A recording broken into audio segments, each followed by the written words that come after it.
Good morning dear students. कार्बनिक यौगिकों का आईयूपीएसी प्रणाली में नामकरण की इस वीडियो सीरीज में आप लोगों का स्वागत है। कार्बनिक यौगिकों का आईयूपीएसी प्रणाली में नामकरण के जो नियम है वो सबसे पहले एल्कीन, एल्काइन, फिर एल्कीन एल्काइन साथ में आ जाते हैं। फिर एक क्रियात्मक समूह वाले यौगिकों का आईयूपीएसी प्रणाली में नामकरण कैसे करते हैं उसके आपको नियम बताए थे। आज अपन चर्चा करेंगे बहुक्रियात्मक समूह वाले यौगिकों का आईयूपीएसी प्रणाली में नामकरण कैसे किया जाता है। उसका नियम पढ़ने से पहले आपको एक सारणी याद रखनी पड़ेगी। यदि ये आपको याद हो जाएगी तो आपके कार्बनिक यौगिकों के आईयूपीएसी प्रणाली में नामकरण में ज़िंदगी में कभी प्रॉब्लम नहीं आएगी। तो आप सबसे पहले इस सारणी को वीडियो को पॉज करके या किसी भी तरीके से लिख करके आप याद करें।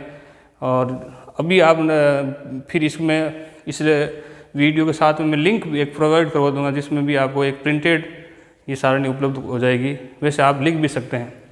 तो सबसे पहले आप लोगों को बता रहे थे क्रियात्मक समूह किसे कहते हैं। यदि किसी हाइड्रोकार्बन में हाइड्रोजन के स्थान पर अन्य परमाणु या परमाणु का समूह आ जाता है तो वो उस कार्बनिक यौगिक में विशेष गुण धर्म आ जाते हैं, उसको अपन क्रियात्मक समूह कहते हैं। तो ये क्रियात्मक समूह कितने प्रकार के होते हैं, उनके पूर्व लगन और अनुलगन क्या होते हैं वो आपको याद रखना है। और उसकी सीक्वेंस क्या है, सीक्वेंस के हिसाब सबसे पहले एक नंबर पर आता है कार्बोक्सिलिक एसिड ग्रुप यानी COOH। इसका जो पूर्व लगन यानी प्रीफिक्स वो होता है कार्बोक्सी और अनुलगन होता है ओइक अम्ल। और विशेष परिस्थितियों के अंतर्गत कार्बोक्सिलिक अम्ल भी होता है। विशेष परिस्थितियाँ क्या होती है, जब कोई कार्बन युक्त क्रियात्मक समूह 3 से ज़्यादा बार आ जाए तो उस स्थिति में उसके 2004 में आईयूपीएसी प्रणाली में नियमों में संशोधन हुए। वो इस नियम पढ़ने के बाद में अपने पूरा डिटेल में चर्चा करेंगे। आप लोगों को याद करना है मेनली ओइक एसिड लगता है और विशेष परिस्थितियों में कार्बोक्सिलिक एसिड इसका सफिक्स या अनुलगन लगता है। सेकंड नंबर पर जो ग्रुप आता है उसको बोलते हैं SO3H ग्रुप या सल्फोनिक एसिड। उसका जो पूर्व लगन होगा वो सल्फो होता है और अनुलगन होता है वो सल्फोनिक अम्ल होता है। यदि एक ही क्रियात्मक समूह हो तो हमेशा अनुलगन ही लगेगा। ये पूर्व लगन इसकी याद करने की क्यों जरूरत पड़ेगी। जब एक से ज़्यादा क्रियात्मक समूह आ जाते हैं तो कुछ ग्रुपों की प्रियोरिटी के हिसाब से अपन वरीयता का निर्धारण करते हैं। जो ज़्यादा वरीयता वाला समूह होगा, कम वरीयता वाला होगा सबसे ऊपर की ओर, उसका तो हमेशा अनुलगन लगता है, वो मुख्य क्रियात्मक समूह माना जाता है। और बाकी अन्य जो समूह हो गए वो प्रतिस्थापित समूह माने जाते हैं, उनके पूर्व लगन लगते हैं। इसलिए आपको ये पूर्व लगन और अनुलगन आपको लिखवा रहे हैं। तो इसका अनुलगन होता है सल्फोनिक एसिड। थर्ड नंबर पर जो ग्रुप आता है वो एनहाइड्राइड। ये कार्बोक्सिलिक एसिड के 2 अणुओं में से जल का अणु रिलीज होने के कारण से इस ग्रुप का निर्माण होता है, इसको एनहाइड्राइड।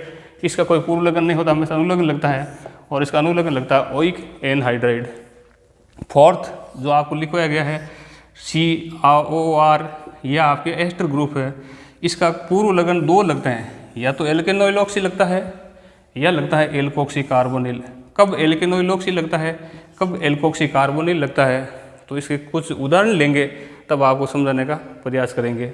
और इसका अनुलगन होता है OH या एल्किल कार्बोक्सिलेट। ये टेबल है वो आप लोगों को याद होनी चाहिए। फिफ्थ जो है वो है एमाइड ग्रुप, जिसका पूर्व लगन लगता है कार्बेमोइल और अनुलगन लगता है एमाइड, या विशेष परिस्थितियों में जो आपको बता रहे हैं वो ब्रैकेट में लिखा है कार्बेमाइड।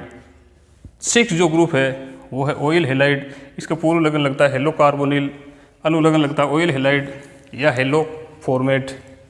7 जो आपको ग्रुप लिखवाया गया है उसका नाम है साइनाइड ग्रुप। इसका पूर्व लगन लगता है साइनो और अनुलगन लगता है नाइट्राइल, या विशेष परिस्थितियों में लगता है कार्बोनाइट्राइल। 8 नंबर पर जो ग्रुप लिखवाया गया है वो है आपको आइसोसाइनाइड, जिसका पूर्व लगन होता है आइसोसाइनो या अनुलगन होता है आइसोनाइट्राइल, या फिर ये कार्बिल एमीन। आगे और भी जो ग्रुप है उनके क्या क्या पूर्व लगन है, वो क्या अनुलगन है, वो मैं आपको लिखवा रहा हूँ। आप भी है वो पूरा लिखें, वीडियो को एक बार रो करके पूरा एक बार लिख लें, आप सारणी बना दें।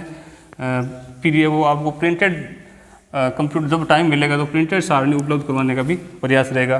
तब तक आप इनसे याद जरूर कर लें। 9 नंबर पर जो मैं आपको क्रियात्मक समूह लिख रहा हूँ वो है C+OH, शॉर्ट में CHO भी लिखते हैं, जिसको अपन कहते हैं एल्डिहाइड।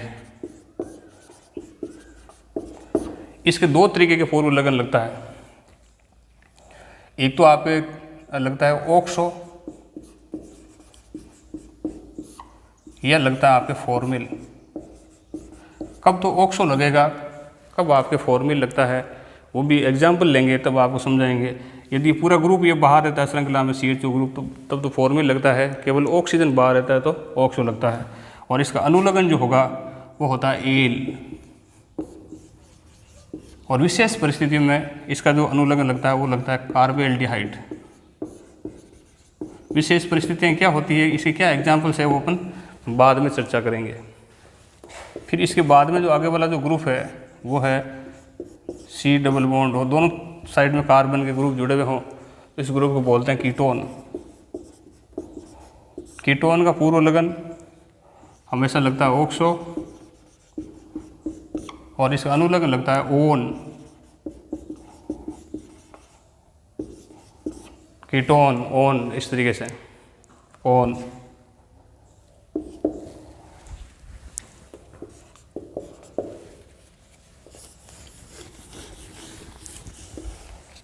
OH ग्रुप,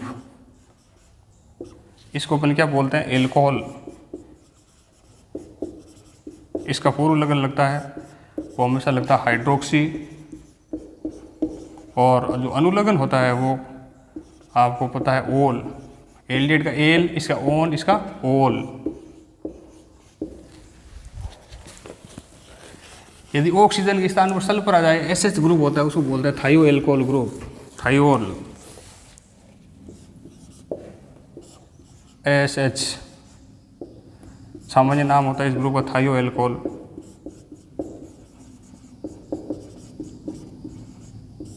पूर्व लगन इसका होता है मर्केप्टो, और जो अनुलग्न होगा वो होगा थायोल।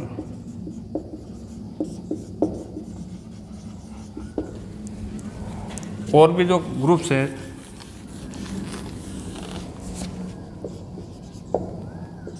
NH2 ग्रुप, इसको बोलते हैं एमीन। एमीन 3 प्रकार के होते हैं, प्राथमिक एमीन, द्वितीयक एमीन और तृतीयक एमीन।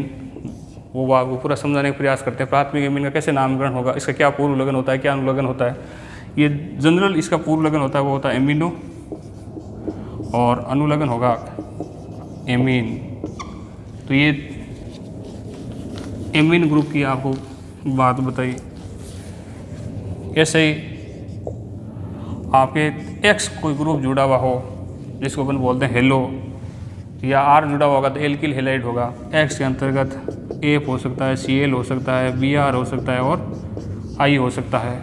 इसका अनुलग्न तो, और वो प्राथमिक अनुलग्न जो होता है एन इन आइन, उसके साथ लगेंगे। बाकी हमेशा इसका पूर्व लगन लगता है। पूर्व लगन होता है वो होता है हेलो। जैसे फ्लोरो जुड़ा हुआ होगा तो फ्लोरो, क्लोरो, ब्रोमो और आयोडो आपके हो सकता है। एक और ग्रुप होता है जिसका हमेशा आपके अनुलग्न लगता है, वो है NONO। पहले ऑक्सीजन आपको जुड़ जाए, N डबल बॉन्ड O। एक आपको इस तरीके से भी जुड़ सकता है, NO2। ONO इस तरीके से जुड़ा हुआ होगा तो उसको अपन बोलते हैं नाइट्राइट। इसका हमेशा अनुलग्न लगता है। और यदि NO2 ग्रुप जुड़ा हुआ होगा तो इसका हमेशा पूर्व लगन लगता है। और पूर्व लगन क्या लगता है, नाइट्रो।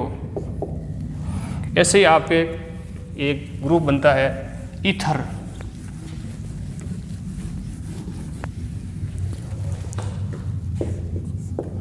जब ऑक्सीजन के दोनों ओर आपके कोई एल्गिल समूह जुड़े हुए होंगे तो वो आपके ईथर ग्रुप होता है। और इसका पूर्व लगन लगता है। अनुलग्न तो कोई कार्बन की श्रृंखला के हिसाब से एन इन या आइन वो लगता है। पूर्व लगन हमेशा लगता है एल्कोक्सी।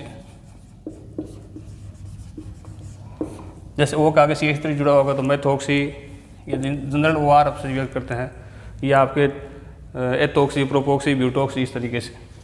ठीक, इसके बाद में जो आगे ग्रुप और आपके हो सकता है थायो ईथर भी हो सकता है। जैसे S है तो वो आपका थायो ईथर होगा, थायोन। तो वो बाकी जैसे एल्किन और एल्काइन, जैसे कार्बन और कार्बन के बीच में केवल सिंगल बॉन्ड हो तो वो एल्केन होगी। और उसमें आपको पता है कि अनुलग्न लगेगा EN। कार्बन और कार्बन के बीच में डबल बॉन्ड होगा तो ईन और कार्बन के बीच में ट्रिपल बॉन्ड होगा।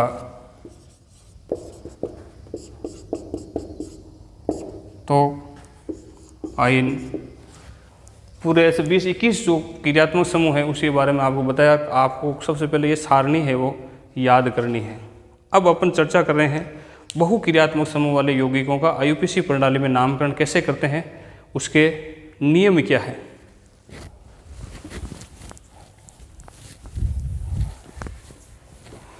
बाकी सारे यौगिकों का आप आईयूपीएसी प्रणाली में नामकरण करते हो तो उसमें 4 रूल लगते हैं। सबसे पहले लंबी कार्बन श्रृंखला का चयन, फिर श्रृंखला का नामांकन और फिर उसके बाद में उसका नामोल्लेख करना। लेकिन बहुक्रियात्मक समूह वाले यौगिकों का आईयूपीएसी प्रणाली में नामकरण करते समय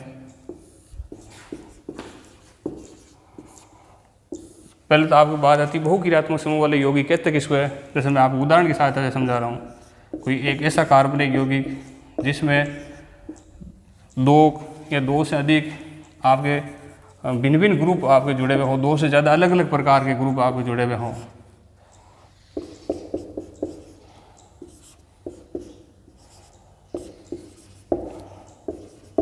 जैसे एक मैंने कार्बनिक यौगिक लिखा है, इसके अंतर्गत एक ये ग्रुप है कार्बोक्सिलिक एसिड, एक इसके अंतर्गत आपके साइनाइड ग्रुप CN और एक आपके ये एल्डिहाइड ग्रुप है। तो ये बहुक्रियात्मक समूह वाला यौगिक हो गया।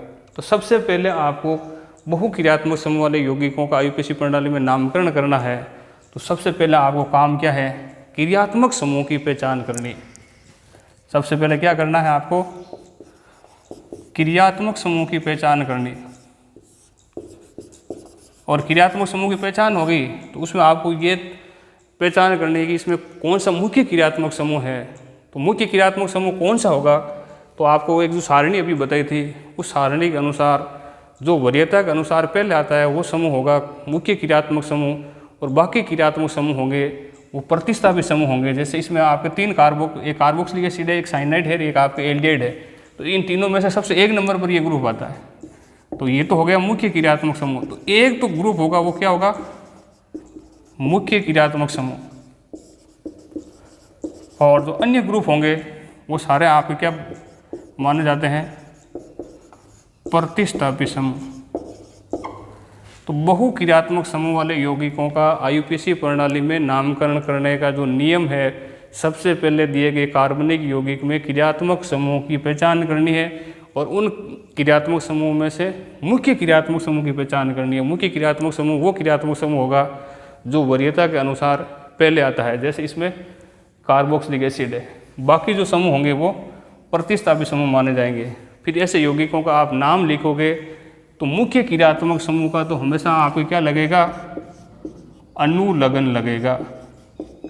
मुख्य क्रियात्मक समूह का तो सफिक्स या अनुलग्न लगता है। बाकी जो प्रतिस्थापित समूह होंगे, ये जो क्रियात्मक समूह वो प्रतिस्थापित समूह माने जाएंगे, उसका पूर्व लगन लगता है।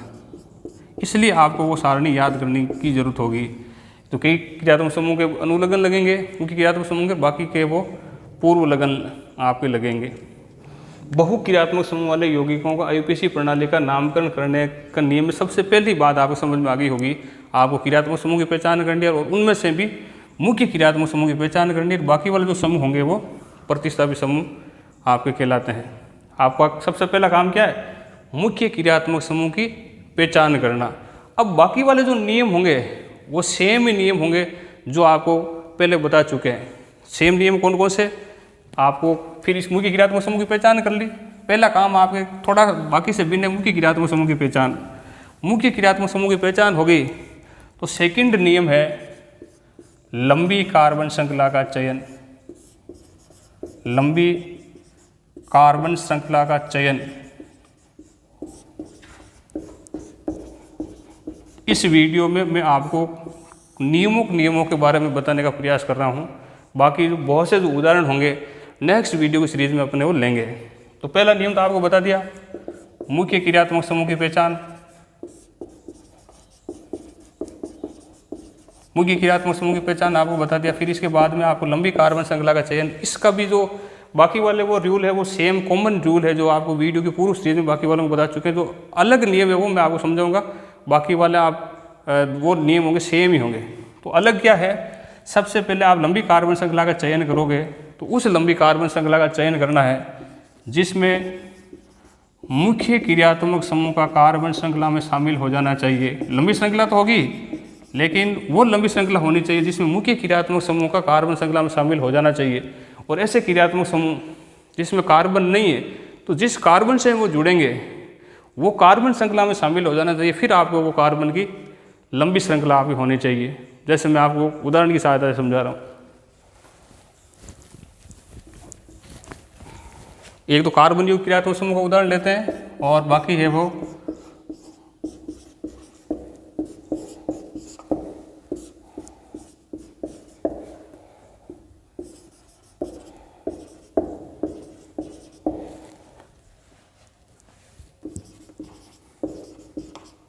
आपको सबसे पहला काम क्या है, जैसे लंबी श्रृंखला तो ये है,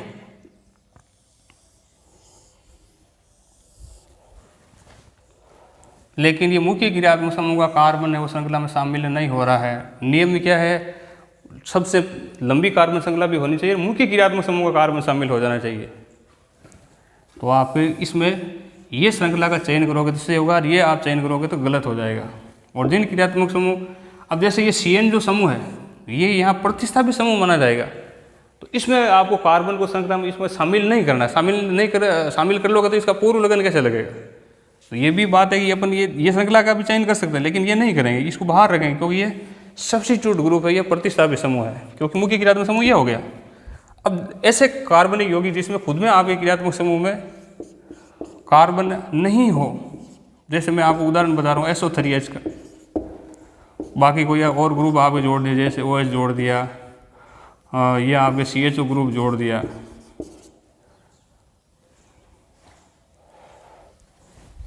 चलो ये फिर ये बाकी ये ज़्यादा लंबी कार्बन श्रृंखला है, क्योंकि इसमें एल्डिहाइड वाला कार्बन है वो श्रृंखला में शामिल करेंगे तब इसका